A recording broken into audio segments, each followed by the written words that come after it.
Hey, how you doing? Dan McDonald here, back in the kitchen again. I've got a how to soak nuts and seeds tutorial video for you. Before I get started though, I need to make sure that you're aware that transitioning to raw is now available. I'm having a sale right now on transitioning to raw, and so you want to make sure that you pick this up while you can at the reduced rate. In the transitioning to raw package that you get for $47, you get the booklet here with the recipes and the grocery shopping list. You also get Transitioning to Raw, which has one full 2-hour DVD of instruction on how to transition into raw. 13 years of experience. Very good value right here. And then 2 DVDs of the recipes that you can use to start moving your way in a healthful direction. And I also throw in low-fat raw vegan recipes for energy and weight loss in this package so that you've got some supplemental recipes to help you keep moving along in your path. A lot of people that I meet really do want to go raw, but they just don't have the education. You know, I harnessed a lot of different material over the years, and then I applied that material experientially and found out what works for me. And a good balance of the fruits, the vegetables, and the nuts and the seeds I've found is the best way to walk down that line to stay stable and balanced so that your mind is working properly, your heart stays open, your energy, and you're digesting very well. So get the information and the knowledge in transitioning to raw, educate and empower yourself, and then make sure that you apply the knowledge that you learn from that DVD set right there. There's a link down below. Go check out another trailer and get some more information. Thank you very much for letting me share that. I appreciate your patience, but this one is a long-awaited video. I've had many requests for this, so I'm just going to get into it real laid back today. Nothing official, but I know that you're going to get educated. I've soaked a lot of nuts and seeds over the years. A lot of raw foodists will eat unsoaked nuts and seeds, and then they'll say fat is bad or nuts and seeds are bad. Well, let me tell you, nuts and seeds will make you tight. They'll make you strong. They'll keep your virility. You'll be able to do things very well in your intimate relationships in a way that you wouldn't if you were to only eat fruit, let's say. Now, you can eat a lot of fruit and go to those levels of ascension, but you may leave behind the desire for intimacy with your partner. And so a lot of times the nuts and seeds can help bring a little bit of balance back to the forced Luke, if you know what I mean. And then you've got a nice balance of the proteins, the fats, the vegetables, and the fruits. You're going to have to find out what works for you, but I will do my best to share with you how to activate these nuts and seeds, to release the enzyme inhibitors, to release the phytates, which if consumed without soaking actually end up robbing the body of minerals, and they are also much more difficult to digest. But when you soak them, sprout them, and particularly culturize them with probiotics, then they become much more easily absorbable. The fats become more easily emulsifiable, easily digestible, and the proteins actually become amino acids and are, again, much more easily digestible. Okay, so here's just some basic ideas. I'm going to show you a couple here. I've got my little drawer here, and I'm going to soak a few things just for, then I can play with those tomorrow when I go to make some recipes or something like that. Right here, I've got chia seeds. Now the chia seeds, those are chock full of omega-3s, and they also are an excellent cleanser, particularly in the form of in a smoothie when you break them up. But it's nice to soak them. You can also make chia seed and chocolate pudding or all kinds of different kinds of stuff with the chia seeds. And they are really good for long-term endurance. So if you're an athlete or you want a little bit more stability with your energy throughout the day, you can throw a couple tablespoons of the chia seeds. Now, they're not absolutely mandatory to be soaked, but again, you take it to another level when you do. So soak the chia seeds, they'll get a little gelatinous, and then you take a couple scoops out of there, and you can throw those into your smoothies, okay? Now, you'll have to, I would recommend only with the chia seeds, only soaking enough for what you're going to use that day. And the chia seeds only need to soak for a couple hours. Okay, so there's that with the chia. Here's the alfalfa. Alfalfa is really great in the sense that, you can soak these, and what you do is you pour the alfalfa. We'll do some alfalfa seeds today in this video. Okay, so we'll take a very small amount, a couple of tablespoons of alfalfa seeds is going to fill this whole jar. You see, they expand by like 10 times. Okay, and I'm going to take the small lid here. You can get these on Amazon. You can go down to my store below this video and order some of these, and they're very helpful. The plastic I like. I do not like the metal because I don't like the rust. So here we go. I've got the alfalfa seeds, and alfalfa sprouts are amazing because they have a lot of minerals in them. So anyways, I'm going to take some filtered water, which I recommend you soaking your nuts and seeds in the most pure water that you can get. Now, rinsing them, which is a very important thing, and I'll go into that in a minute, can be done with tap water. You know what I mean? Like if you're paying for your spring water, you might only be able to just soak it, and then you may have to rinse with tap water. But at least when you rinse, you're pouring off the water, and so it's not as big of a deal. But when you're soaking, you want to make sure that you're not soaking in tap water with chlorine and fluoride. So then you soak the alfalfa seeds here for about, they need to soak for about 6 to 8 hours. Then all you do, you soak them for 6 to 8 hours, then you pour off the water.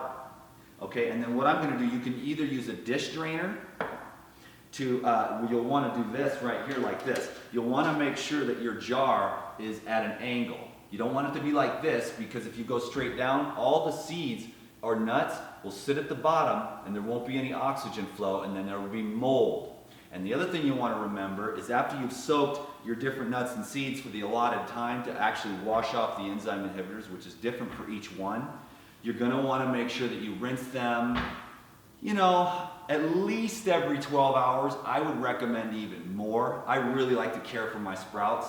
So every 8 hours, like maybe right before you go to bed, and then when you wake up in the morning. 12 hours is usually sufficient, but it does depend on the conditions. But if you don't rinse them and you try to just leave them there, they will mold, there will be fungus, and it will not be good. You have to continue to wash and rinse the sprouts about every 8 hours is what I want to recommend. And it's going to take these alfalfa sprouts in about a week. 5 to 7 days this jar will be full of beautiful sprouts. And so I'll soak these here for about 8 hours. Then I'll pour the water off. And then, since I don't have a dish drainer, I wanted to show you the bowl method. You can just take a bowl and put all your sprouts in there. That way I put a rag in the bottom so that it collects the water. And then you just put it at an angle like that. Because like I said, you don't want to go like this, because it'll stop the oxygen. You don't want to go like this, because the water will pool and it will ferment. So you need to be at an angle like that so oxygen gets in and the water gets out. Okay, simple enough. So the bowl method here works really well. A dish drainer is actually the best. So if you want to invest in a new dish drainer, if you're going to get really into the soaking of the nuts and the seeds, because the soaking of the nuts and the seeds will create the power and the strength. The detoxification comes from the fruits and the herbs, and the power and the strength and the muscle building and the virility comes from the seeds. See, because the seeds have the phosphorus and the zinc and the iron and the niacin that you need to have to be strong and healthy. And the vegetables have more of the magnesium, the calcium, and that's going to help keep you alkaline. So you want to have, the seeds are a little bit more acid. And if you're in a disease condition, you want to move towards alkalinity. If you're in a phase of wanting to build up and have strength and power and nice tight ripped muscles, then you're going to want to have a little bit more of the nuts and the seeds. And if you're just starting out and you're coming from cheeseburgers and standard American food, you're going to want to have the nuts and seeds there for the satiation, so you don't go back to Chick-fil-A, Pizza Hut, and all that kind of stuff, okay? So that just anything, even up against a wall somewhere, you can put a towel and then you can just set it up against the wall if it'll sit there. Any way that you get it to sit at an angle is going to work fine. Okay, so I've got the alfalfa. I'll set those over there on the counter. I've got some quinoa here. This is black quinoa. People cook their quinoa and I wonder why. Because when you soak it for 8 hours and then you sprout it for another 8 hours, it gets a little tiny tail and it's the most nuttiest, delicious, living food. But when you cook it, it turns into kind of a slime paste. So it totally changes the food when you cook it. That's why I'm talking about transitioning people to raw as much as possible, so that they can learn about this stuff and at least move in that direction of consuming more living foods. Cooked food is like slimy and stuff, and you lose your cleanliness, you know what I mean? So I'm just trying to always promote the raw foods. Black quinoa, white quinoa, again, 8 hours soaked, 8 hours draining, activated, pour it on a salad, bam, delicious. Put it in a wrap, whatever. Here's some sunflower seeds. I'm gonna actually hook up the sunflower seeds here. And so I'm just gonna do, again, the sunflower seeds will double. So you gotta remember that. Just like the almonds here will double. Some of these, the quinoa only goes by like about a third. You know what I mean? It doesn't really grow that much. The alfalfa grows a lot. The chia doesn't grow much. The quinoa grows just a little. The sunflower seeds double, the almonds double, the mung beans, again, they're about the same as the alfalfa, they grow by like 5 times. So it's interesting that all this knowledge is coming to me because I've soaked so many nuts and seeds. But just to let you know that if you take too many almonds and you soak them, the jar will bust. It's a pretty cool thing, but you don't want to do that too many times. So here we go on that. Now I'm just gonna soak these sunflower seeds. Then I can either make crackers out of that, or I can make a sunflower seed pate or something like that. Next is the mung beans. You know, the mung beans are pretty much one of my favorite sprouts. They're pennies on the dollar. I lived off these for a long time when I was broke because you can spend just a 25 cents will be like a meal. So you take like 25 cents worth of mung beans, you sprout them, and then you add some avocado, sea salt, lemon, and any other veggies you got laying around, and the bulk of it's a filler, and it's very inexpensive, and it's absolutely incredible, and it is a food that I love it. It's loaded with protein, and when it's activated and sprouted, you're at a whole new level. See, so right there, that's gonna fill that whole jar. See what I'm saying? And it's gonna go on some kind of delicious wrap. And I like them when they're just a tiny little tail, but you can sprout them all the way to Chinese style food if you want to. They never make it that far in my house.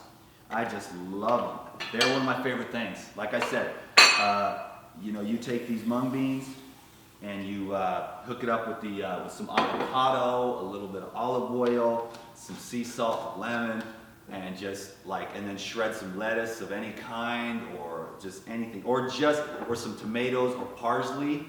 That's tomato, cucumber, parsley, mung bean, avocado, sea salt, and lemon. Boom, yeah, baby. Inexpensive, filling, life-giving raw foods. Can I say that enough? No, you love it, don't you? I know you do. That's why you're here watching this video. You want to get educated by the man. And that's the truth, because I've been down this road, and I got the fruits, I got the juicing, I got the soaking, I got the sprouting, I got the culturizing. It's like the raw food man is right here, and I'm celebrating the gifts that God put into me. Because only if I do that, that's the only way you're going to celebrate your gifts. Who's going to give you permission to sign your gifts and be who you are if they can't be who they are and celebrate their gifts? Check it out. That's all I'm trying to say. They're trying to talk a bunch of BS about the D-Dog. I don't think so. You're wrong.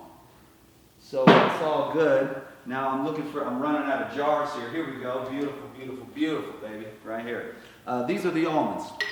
Man, almonds, oops. See, that's too much. They're gonna double, so you can only go like half. Almonds are gonna double as well, and almonds are the king powerhouse. This is like coming off all the American food. This is like your beef. You know what I mean? This will just get you pumped. It's got the beautiful fats. It's got the beautiful carbohydrates. It's got the beautiful proteins.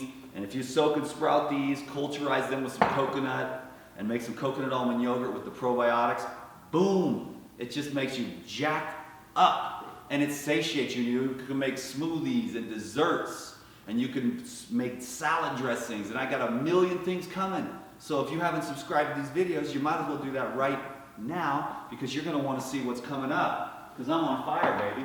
Because this is what I was born to do, and I am in love with this process.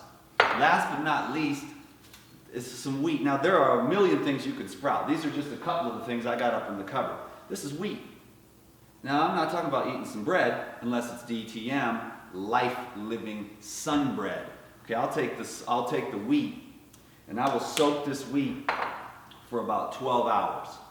And then I will let it soak, and then I will pour it off, and I will rinse it every 8 hours, and little tail will sprout. And when that little tail sprouts, I will take it and I will put it in the food processor with some honey and a little bit of sea salt and maybe some herbs if I want to make an herbal bread. Now, if I want to get official, I'll go out here under the desert rocks and I'll put the little cakes. But more than likely, for safety purposes and birds pooping on my food, I will go to the Excalibur dehydrator and I will make some little cakes. One time I made a bunch of hamburger buns at a party in New York, and before anybody even showed up, Krista ate every single one of those things, like 12 hamburger buns, okay? She must have been hungry, but they were the bomb.com. That's what that means with the little honey, the little sea salt, just so fresh, sprouted. But if you cook it, it's a different thing. It changes it. Cooking changes food. Transition to raw, baby. Right here, get stoked, get educated. I'm telling you, I look around and I'm thinking, I don't see anybody else doing this the way I'm doing it. And so I'm really, really glad to be me. I'm really, really glad to share with you transitioning to raw. You put this in your briefcase. You got the little recipes. You could go to your friend's house and you could be, oh, let's make this juice. Carrot, apple, ginger, beets, parsley. With your friend, you remember the DTM style. Transitioning to raw, the 3-disc set. Booyah, you're going to get educated and be totally transformed so that you can transition. And then the extra low-fat, raw, vegan recipes for energy and weight loss to help you to just get super energized and lose a lot of weight. Because there's a lot of people that are overweight, they're not well, they don't know how to do this, and they need to learn how to do this because people need to find out what's up with the raw foods and what can actually happen when you commit to eating living foods every time and making sure that you're eating in a way. I talked to a lady today with colitis and Crohn's. Well, that's because of all the stress, which arises from the fear. So you need to sit down and you need to make sure you're in a place of peace when you sit down to eat your meals so that everything digests. And you need to face your fears, and you need to get some counseling, or you need to talk to your pastor, or you need to pray, or you need to go into silence. You need to learn how to meditate, do yoga, but you need to learn how to focus your mind and master yourself and be there with those feelings so that they can just be emanated out and released. Because we run and we hide and we blame and we criticize and we point fingers when we really need to point the finger at ourselves. And we really need to make ourselves straight before we can start trying to help straighten anybody else out. So let's all be responsible, mature people and really make a difference in this world, because if you really care about the world, you will really care about yourself, because you're one cell in the human body. This is unity. This is one world consciousness. This is, if you really want to make a difference, it's not what you say, it's not what you do, but it's what you become by doing the work that is required to help yourself transform. So thank you very much for watching this video, giving it a thumbs up, sharing it on your Facebook page. Let's get this message out there into the world, because the people are spending a lot of money at the hospital bills. And if you get transitioning to raw, guess what? You'll learn everything you need to know to stay out of the hospital forever. It's $1,800 a day average for a day in the hospital. I got an idea. Spend $47, get these recipes, and never go back to the hospital again, because you learn everything you need to learn about how to clean yourself out with the raw foods, colonics, enzymes, rebounding, massage, breath work. It's all on there, the importance of it to help you move forward in your process, the social aspects of eating, the emotional aspects of eating, the mental aspects of eating. Focus, reverence. Food is a gift from Mother Nature and God. And food is a time for you to be in reverence and communion with yourself. Food is the way that you love and nurture and nourish yourself every time. Watch what happens to your digestion. Watch what happens to your energization. Watch what happens when you approach it that way to all your emotional eating habits. You'll be looking at the food, you'll be looking, and you won't be able to eat the bag of chocolate chip cookies if you're paying attention and you realize that it's a process of awareness and a process of real, true nurturing. Sometimes you might eat the cookies for nurturing, but a lot of times you won't. You see what I mean? You'll be more aware. You're like, no, my body doesn't really need a bag of chocolate chip cookies right now. What it really needs is a nap, or a massage, or some quiet time to myself, or I need some, celery with peanut butter, or celery with almond butter, excuse me. Or I need some sunflower seeds on my salad. You see what I mean? So stay awake, stay aware. Because awakeness, that is the greatest gift you give yourself. That is your treasure. Your treasure is how awake you are. How much you're paying attention to what's going on inside of you. And if you do that, you'll be able to clear the cobwebs. And then everything on the outside of yourself will change. The whole world will change with you because you're changing yourself. Thank you.